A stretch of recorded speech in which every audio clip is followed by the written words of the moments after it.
2018년 10월 23일 오후 7시 중국 루펑시 나사공장 기숙사에서 젊은 부부가 살해당했습니다. 용의자가 두 부부를 살해한 후 뒷산으로 황급히 도망치는 모습이 방범 카메라에 찍혀 있었습니다. 살해당한 두 부부는 이곳 철물 공장의 생산직 직원이었는데 남편 부재는 이 공장에서 5년간 일한 공장장이었습니다. 나사 공장은 회사에서 기계가 고장이 나면 공장을 멈춰야 했는데 공장이 멈추었을 때의 고충을 알았던 사장은 부젠에게 기계 고치는 방법을 배우게 했고, 그렇게 회사의 모든 기계가 문제가 생겼을 때에는 부젠의 지시대로 수리하도록 했습니다. 조그만 회사의 기숙사였지만 그들은 매일 저녁 식사를 마치고 나면 거실에 모여 텔레비전을 시청하면서 수다를 떨며 하루를 마감하곤 했습니다. 그날 또 어김없이 기숙사 직원들이 거실에 모여 수다를 떨고 있었는데 오늘따라 공장장 푸젠의 모습이 보이지 않자 직원 첸은 공장장 푸젠 부부의 방으로 가보았습니다. 방문은 잠겨 있었고 유난히 크게 틀어놓은 방 안의 텔레비전 소음은 첸의 호기심을 자극했습니다. 첸은 밖으로 나가 푸젠 방 창문을 열어보았습니다. 창문을 열자 푸젠 부부는 방바닥에 쓰러져 있었고 방 안은 피로 가득했습니다. 첸은 이 사실을 사장에게 알리기 위해 사장 집으로 달려갔습니다. 사장은 푸젠의 방을 보고 너무 놀라 경찰에 신고했습니다.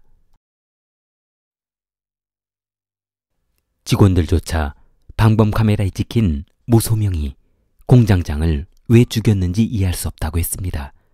그러나 경찰이 직원들을 상대로 이것저것을 물어보던 중 한 직원으로부터 흥미로운 이야기를 듣게 되었습니다. 금년 8월이었습니다. 공장에서 기계가 고장나는 바람에 기계 한 대가 멈춰 섰습니다. 직원들은 공장장이 와서 기계를 고치도록 일손을 멈추고 기다리고 있었는데 무소명이 기계를 한번 들여다보더니 본인도 고칠 수 있을 것 같다며 선반 기계를 뜯어내기 시작했습니다. 직원들은 소명을 말리며 공장장이 올 때까지 기다리자고 했습니다. 그러나 소명은 직원들의 만류에도 불구하고 혼자 힘으로 고쳐보겠다며 기계를 분해하기 시작했는데 그때 이 소식을 듣고 나타난 공장장은 소명을 혼내기 시작했습니다. 만약 기계를 잘못 손대서 회사에 손실을 입히면 어쩔 거냐며 전 직원이 보는 앞에서 큰 소리로 창피를 주며 혼낸 것이었습니다. 자존심이 강했던 소명은 그래도 잘해보려고 한 것인데 이렇게 사람이 많은 곳에서 혼내는 것은 너무한 것 아니냐며 대들었습니다. 공장장 또한 많은 직원 앞에서 평직원에게 무시당하는 본인 꼴을 보여줄 수 없어 더 크게 혼내며 이럴 바에야 당장 그만두라고 했습니다. 퇴근 후 직원 2명은 소명을 달래주며 이해하라고 했지만 소명의 분한 마음은 수그러들지 않았습니다. 소명은 사흘간 회사에 나오지 않았습니다. 한동안 출근하지 않았던 소명이 10월 23일 갑자기 출근한 것이었습니다. 공장장은 출근한 소명을 불러 무엇인가 큰 소리쳤고 그날 저녁 공장장과 부인이 사망한 것이었습니다. 사장은 공장장 푸젠이 고향에 노모와 3자녀가 있었는데 부모가 살해된 사실을 알게 된다면 얼마나 큰 충격을 받게 될지 걱정이었습니다. 2017년 3월 마땅한 직장이 없었던 무소명은 직장을 찾아 루펑시 조그만 마을을 배회하고 있었습니다. 해안마을이라서 산업도로가 놓아지고 난 후 공장이 서너 개 들어서면서 공장은 일손이 부족하게 되었습니다. 루펑시 인근 공사장에서 일하고 있던 장 씨는 성실한 무소명을 보고 아는 형님이 인근에서 공장장으로 일하고 있는데 공장에서 정규직 직원으로 일해볼 생각이 없냐며 물었습니다. 안정적인 직장을 거절할 리가 없었던 모소명은 장치를 따라 루펑시 나사 공장에 면접을 보러 갔습니다. 공장은 쉴 새 없이 바빴던 터라 일손이 부족했던 공장장은 장씨가 데려간 모소명을 보더니 곧바로 일할 수 있냐고 물었습니다. 소명은 일할 수는 있는데 숙직을 제공하면 가능하다고 했습니다. 공장장은 흔쾌히 소명의 부탁을 들어주었고 급여도 넉넉하게 지급하기로 했습니다. 그리고 노동청에 신고를 하지는 않지만 서류상으로 직원 서류를 작성해야 하니 신분증과 계약서에 서명하라고 했습니다. 그러나 한참 동안 바지 주머니와 가방을 뒤적거리며 머뭇거리던 소명은 신분증을 분실한 것 같다고 했습니다. 회사 격리는 급여 지급 통장과 카드 발급을 위해 꼭 필요하다고 했습니다. 그때 공장장이 난처해진 소명에게 이름이 뭐냐고 묻자 모소명입니다 라고 한 것이었습니다. 공장장은 그럼 일단 이름이 소명인 것은 알았으니 바쁜 회사일 먼저 시작하고 통장과 신고 서류는 나중에 하는 것으로 하자며 난처했던 소명을 도와주었습니다. 소명은 그날부터 공장장에게 많은 것을 배우며 친해지게 되었습니다.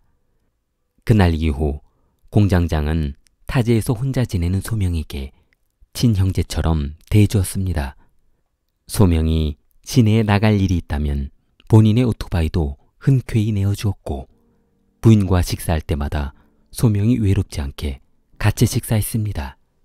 그렇게 한 달이 지나고 첫 급여를 현찰로 받은 소명은 공장장 천과 같이 시내에 나가 최신형 핸드폰도 구매했습니다.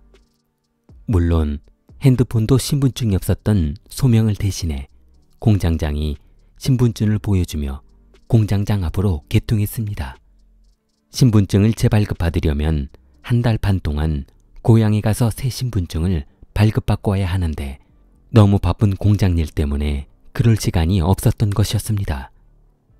부재는 소명에게 핸드폰 사용법도 알려주고 문자 보내는 법도 알려주었습니다.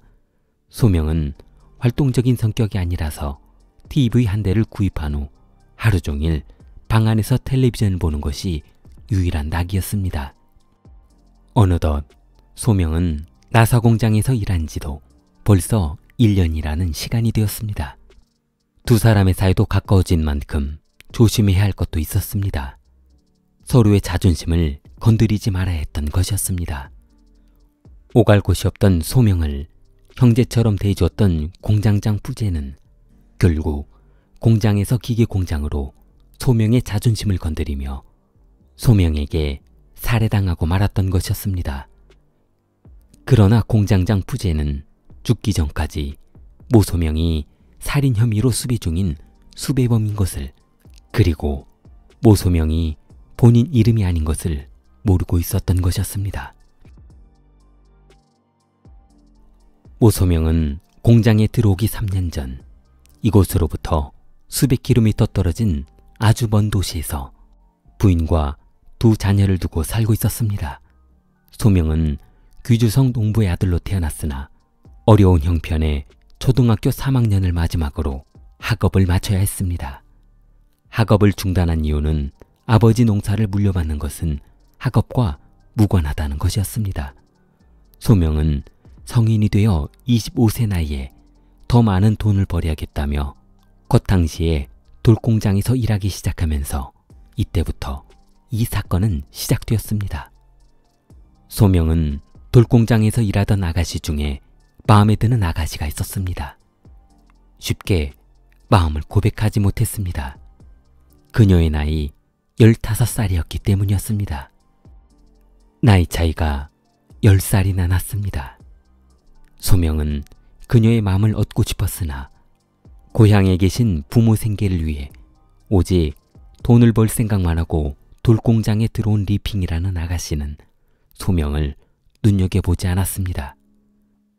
일을 마치고 직원들은 모두 기숙사로 들어간 어느 날 밤, 소명은 본인에게 눈길 한번 주지 않는 그녀를 강제로 끌고 산속으로 들어갔습니다. 산속에서 리핑을 폭행한 소명은 얼마 후 그녀와 함께 그녀의 고향으로 향했습니다.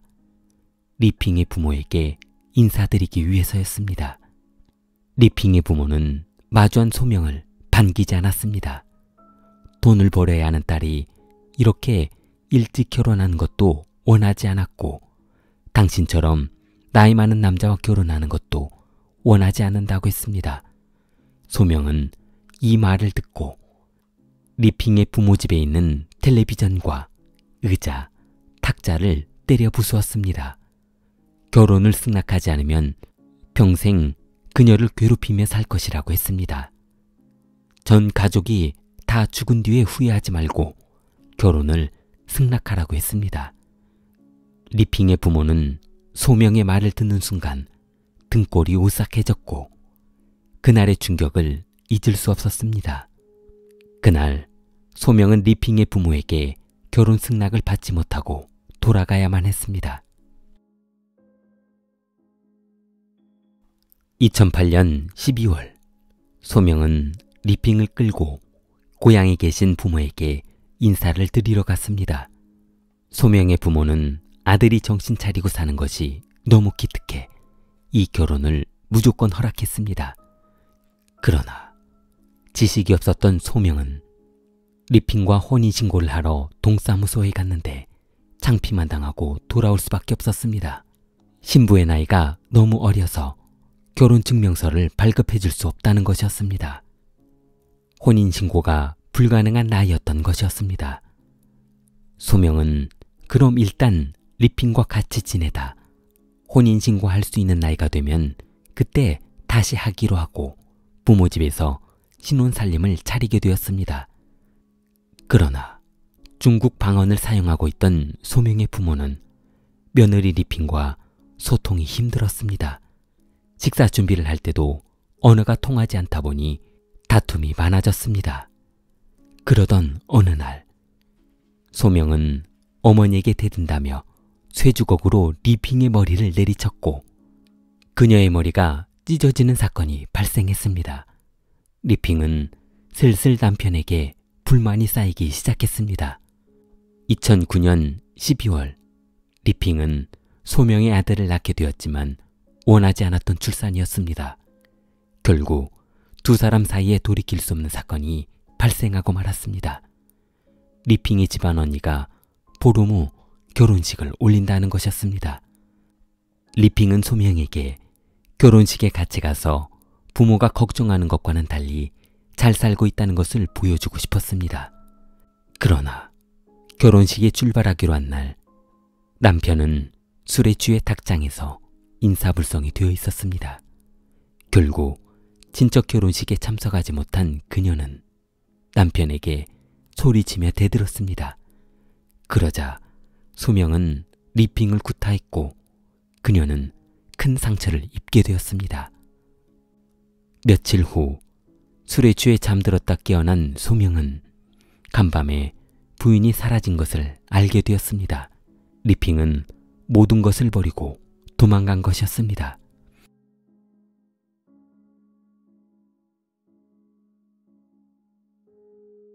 리핑은 남편을 떠나 생계를 위해 공장에서 일하던 중 직장 동료와 정이 들었는데 동료 탄을 만나 결혼했습니다. 사랑에 빠진 두 사람은 2013년 혼인신고를 하며 정식 부부가 되었습니다. 리핑은 전 남편과 결혼해서 아이를 낳고 살긴 했지만 혼인신고를 하지 않았기 때문에 아직 결혼 안 한 미혼녀로 남아있던 것이었습니다. 그러나 남편 고향을 다녀온 리핑은 불안해 잠을 잘 수가 없었습니다. 남편 탄의 고향이 소명의 집에서 그리 멀리 떨어진 곳이 아니었던 것이었습니다. 결국 남편 고향에 살고 있던 탄의 여동생은 리핑의 과거를 알게 되었고 소문은 돌고 돌아 전 남편 소명의 귀에 들어가게 된 것이었습니다. 2014년 명절에 남편 탄과 함께 탄의 고향에 내려온 리핑은 그녀를 기다리고 있던 전 남편 소명을 마주하게 되었습니다. 너무 놀란 리핑은 재혼했냐는 전 남편 소명의 물음에 아직 안 했다는 거짓말을 하며 다음날 저녁 황급히 남편 탄과 도망치듯 집으로 돌아와 버렸습니다. 리핑은 남편 탄에게 무서운 소식을 듣게 되었습니다. 고향에 있는 여동생 가족이 한 남성에 의해 무참히 살해당했다는 것이었습니다. 여동생 시어머니와 두 딸이 현장에서 즉사했다는 것이었습니다. 그 살인범은 리핑의 전 남편 소명이었습니다. 전 남편 소명은 현재 남편 탄의 여동생이 부인 리핑이 아직 혼인신고를 올리지 못하고 있다는 것을 알고 일부러 장가못 간 오빠에게 소개시켜 결혼하게 했다며 탄의 여동생 시어머니와 두 자녀를 살해한 것이었습니다. 그러나 이 모든 것은 말도 안 되는 소명의 오해였던 것이었습니다. 그렇게 탄의 여동생과 두 자녀를 살해한 후 도망간 소명은 3년 동안 공사장을 전전하며 급여를 현찰로 받아 생계를 유지하다 나사공장 공장장 첸을 소개받고 아주 평범한 사람으로 위장해서 살고 있었던 것이었습니다. 혹시나 경찰이나 사람들의 눈에 띌까 두려워 사람들의 눈을 피해 방 안에서 텔레비전만 보며 외출도 안 한 것이었습니다. 모 소명의 본래 이름은 진지강이었습니다. 2018년 11월 23일 모 소명은 광치성 법원의 판결이 아직 나오지 않아 현재도 광치성 교도소에 수감 중입니다. 좋아요, 구독 부탁합니다. 킬리였습니다.